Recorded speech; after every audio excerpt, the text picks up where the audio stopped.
Hello friends, आज की इस वीडियो में चर्चा करेंगे हम आपके साथ कि अगले हफ्ते बाज़ार किस तरीके से हमें नज़र आ रहे हैं।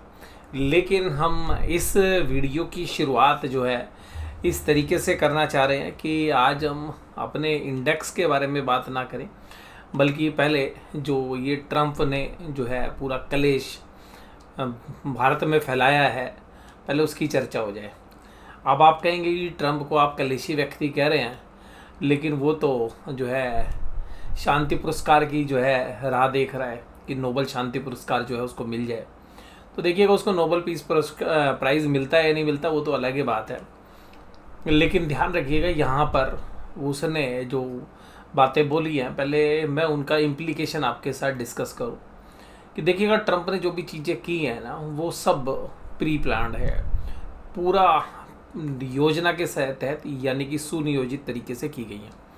पहला तो जो इंडियन गवर्नमेंट ने या जो भारत सरकार की तरफ से फैसला लिया गया और संसद में जो बातें इंडो और पाक की जो टेंशन क्रिएट हुई थी 2 महीने पहले, उसके संदर्भ में जो उसने कहा कि जी मैंने शांति कराई है, उसका जो है चिट्ठा जो है संसद में खुलता हुआ नजर आया। अब यहाँ पर जो विपक्षी लोग हैं वो हालांकि उस बात पे यकीन नहीं कर रहे हैं, वो अलग बात है। तो अल्टीमेटली आपने एक ऐसी चीज़ क्रिएट कर दी कि भाई चलो आपकी कंट्री में टेंशन है। तो पहला क्लेश जो है ट्रंप ने आज से 2 महीने पहले बो दिया था अपने ट्वीट से, लेकिन उसका असर आज हो रहा है। अब जहाँ तक बात करें कि जो टैरिफ लगाया गया है 25%, वो ठीक है, हम मानते चलो जी 25% लगा दिया, ओके नो प्रॉब्लम। लेकिन वो जो 25% टैरिफ लगाया गया उसमें जो बातें बोली गई कि भाई तुम रशिया से तेल ले रहे हो और तुम युद्ध को बढ़ावा दे रहे हो, और रशिया और यूक्रेन का युद्ध जो है इसलिए चल रहा है क्योंकि भाई रशिया से तुम जो है तेल ले रहे हो, तुम भी ले रहे हो और चाइना भी ले रहे हो। लेकिन दर्द कहीं और था कि भाई हम उनसे जो डिफेंस डील है वो भी अब खटाई में अटकी पड़ी है, और हम डिफेंस इक्विपमेंट ज़्यादातर रशिया से ले रहे हैं, या हमने अभी देखिएगा अब जैसे रफाल वगैरह फ्रांस से लिए, तो उसको वो वाली टीस भी थी, तो वो भी जो अपनी ट्वीट में उसने डाल दी। तो अल्टीमेटली हुआ क्या, इससे एक जो मैसेज जो देने की कोशिश की गई वो थोड़ा सा टेंशन क्रिएट कर रही है। तो अल्टीमेटली जो इंटरनेशनल इन्वेस्टर्स हैं उनको लगा कि यार ये दोनों कंट्रीज है, इनमें भी आपस में आगे चल के तनातनी हो सकती है। उसके बाद देखिएगा भारत की जो सरकार है, इंडियन गवर्नमेंट, चाहे आप उसको हो सकता है कि मेरे को क्रिटिसाइज़ करें, बट ये जो गवर्नमेंट है ना, अपनी बात ना इंटरनेशनल लेवल पर डिलीवर करने में ना बहुत देर कर देती है। हमने देखा भारत पाकिस्तान का जब युद्ध जैसी स्थिति चल रही थी, यहाँ पर की जो कम्युनिकेशन है वो काफ़ी वीक था, और जो मैसेजेस आ रहे थे वो उस टाइम पर वहाँ पर भी ऐसा लग रहा था कि इंडिया का एक सॉफ्ट स्टैंड है। और इसके बाद जो चीज़ें हुई कि अपनी बात जो है पूरी दादागिरी के साथ ही अपनी बात जो है मजबूती के साथ जो है इंडियन गवर्नमेंट नहीं रख पा रही है, और इंटरनेशनल कम्युनिटी में तो नहीं, बाद में आप लोगों को भेज दे रहे हो 25 कंट्री, उससे कोई फ़र्क नहीं पड़ता। लेकिन जो चीज़ होती हैं वो लकीर पे फ़कीर पीटने का फ़ायदा कुछ नहीं है। तो मतलब जब सांप निकल जाए और उसके बाद आप लाठी पीटते रहो, कोई फ़र्क नहीं होता। तो मुझे लगता है कि यहाँ पे जो कम्युनिकेशन है, जो सिलसिला है अपनी बात को कन्वे करने का, वो शायद थोड़ा सा डिले रहता है भारत सरकार की तरफ से। और भारत सरकार अभी भी देखिएगा इंडिया का जो स्टैंड है वो सॉफ्ट है, और अभी भी हमारे को जो वर्ल्ड है वो एक सॉफ्ट स्टैंड की तरह ही देखता है, और हम सॉफ्ट रहते भी हैं, इसमें कोई दिक्कत नहीं है। हम एग्रेसिवली एक्शंस आज से देखिएगा 1971 में भी ले सकते थे, जब हमने पूरा युद्ध पाकिस्तान के साथ जीत लिया था और पीओके को हमने छोड़ दिया था।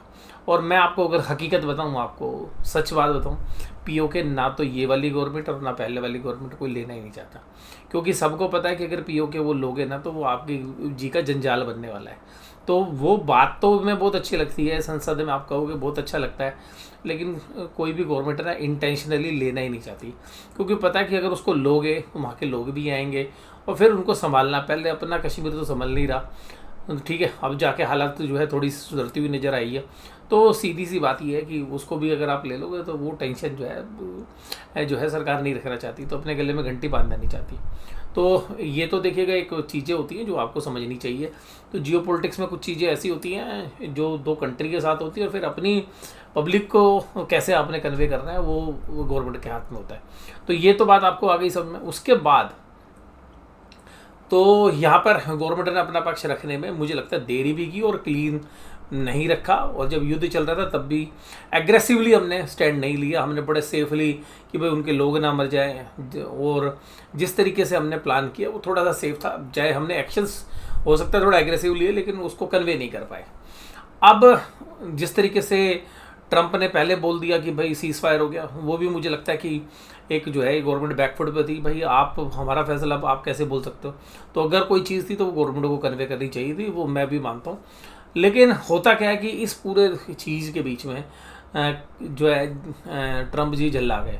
अब ट्रंप जी जल्ला गए तो अब ट्रंप जी ने दूसरा शफूका छोड़ दिया। क्या बोल दिया कि भाई इंडिया की जो इकोनॉमी है ना वो तो डेड इकोनॉमी है, और साथ में रशिया की इकोनॉमी, और तुम तबाह हो रहे हो तो हो ही जाओ।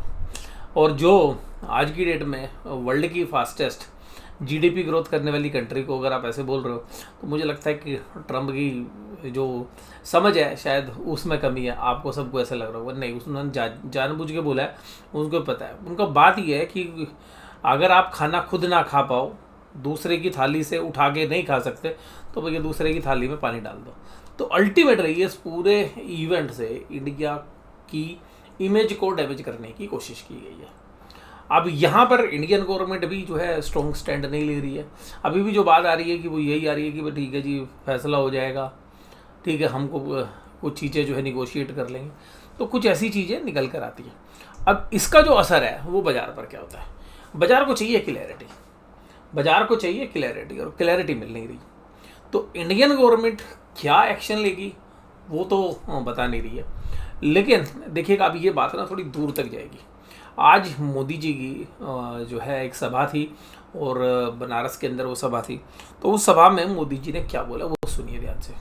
वो बोला ये है कि देखिएगा आप पब्लिक को मैं आह्वान करता हूँ कि आप वो सामान खरीदिए जिसमें भारत के लोगों का खून पसीना लगा है, यानी कि जिसमें हमारा पसीना बहाया गया है हमारे लोगों के द्वारा, केवल उसी सामान को खरीदिए। तो इसका मतलब क्या है कि मोदी जी भी कह रहे हैं कि भाई हमें भी एक्शंस लेने हैं। और हो सकता है कि जो यूएस की जो कंपनियां इंडिया में ऑपरेट करती हैं तो उन पे इनकम टैक्स के जो प्रावधान है वो स्ट्रिक्टली फॉलो नहीं होते, लेकिन गवर्नमेंट ने डिजिटल टैक्स लगाया हुआ है तो शायद वो डिजिटल टैक्स भी बढ़ता हुआ नजर आए, तो हम भी रिएक्ट करते हुए नजर आएंगे। मतलब कि हालांकि हमने इतनी गवर्नमेंट्स देखी है, ये गवर्नमेंट पहले की गवर्नमेंट से तो काफ़ी स्ट्रॉन्ग है, ये तो हम मानते हैं। लेकिन जो स्ट्रेंथ इस गवर्नमेंट के पास है उतनी स्ट्रॉन्ग ये गवर्नमेंट अभी तक जो है रह नहीं पाई है। अगर हम मान के चले कि भाई जो इंटरनेशनल अफेयर्स हैं वहाँ पर हैंडल करने में थोड़ी सी चूक हुई है, जैसा कि मुझे लग रहा है। और जो ये जो 25% टैरिफ लगा दे तो कोई बात नहीं, लेकिन जो ट्रंप ने जो ट्वीट किया है ना वो जो है थोड़ा सा चिंता की बात है। तो ये जो इंटरनेशनल कम्युनिटी में जो इन्वेस्टर्स हैं उनको भी जो है चीज़ें डैमेज करती है। तो अल्टीमेटली जो फॉरेन डायरेक्ट इन्वेस्टमेंट है इंडिया के अंदर उस पर भी जो है फ़र्क पड़ेगा। हालांकि इस सब से यूएस की इकोनॉमी में ज़्यादा डैमेज होने की संभावना है, क्योंकि टैरिफ की वजह से जो भी चीज़ें यूएस में जाएंगी वो महंगी हो जाएंगी। और महंगी इसलिए हो जाएंगी कि आप लोग सोचेंगे कि जो एक्सपोर्टिंग कंट्रीज़ है वो अपना प्राइस घटा देंगे, वो तो नहीं घटाएंगी।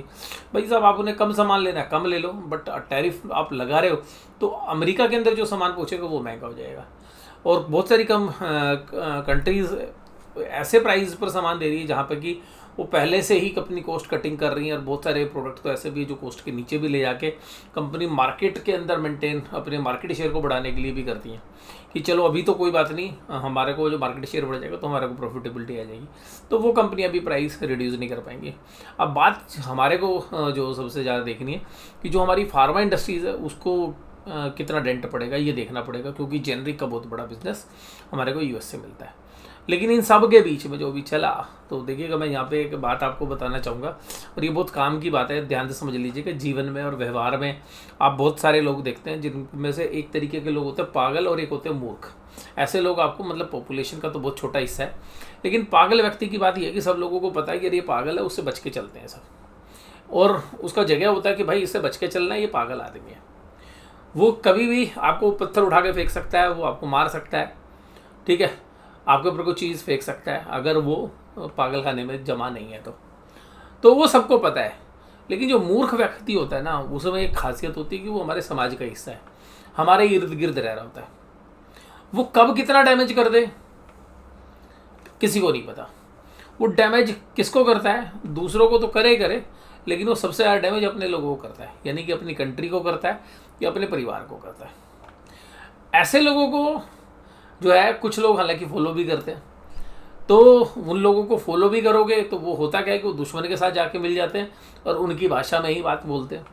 तो ऐसे मूर्ख लोगों से बचना बड़ा मुश्किल है, क्योंकि उनके अंदर बुद्धिमत्ता की कमी है और अपने परिवार के बारे में, अपनी कंट्री के बारे में नहीं सोचते, और उनको अपनी कंट्री की भी बेइज्जती कराने में मज़ा आता है, और केवल अपना स्वार्थ जो है उनके अंदर रहता है। तो सीधी सी बात यह है कि इस तरीके के जो मूर्ख लोग हैं, या मैं तो ये कह सकता हूँ कि कुछ मूर्ख राजनेता जो ये समझ नहीं पा रहे हैं कि आपने पार्टी का विरोध करना है या कंट्री का विरोध करना है, तो ऐसे लोगों की भी जो है आज की डेट में जो है भरमार है। तो वो भी जो चीज़ है, वो जितना ट्रम्प डैमेज कर रहा है, तो वो इस तरीके के जो पॉलिटिशियंस हैं, मैं उनको पागल तो नहीं बोलूँगा, लेकिन वो ऐसी कैटेगरी के लोग हैं जिनको मूर्ख है, वो हमारे ही समाज के अंदर है।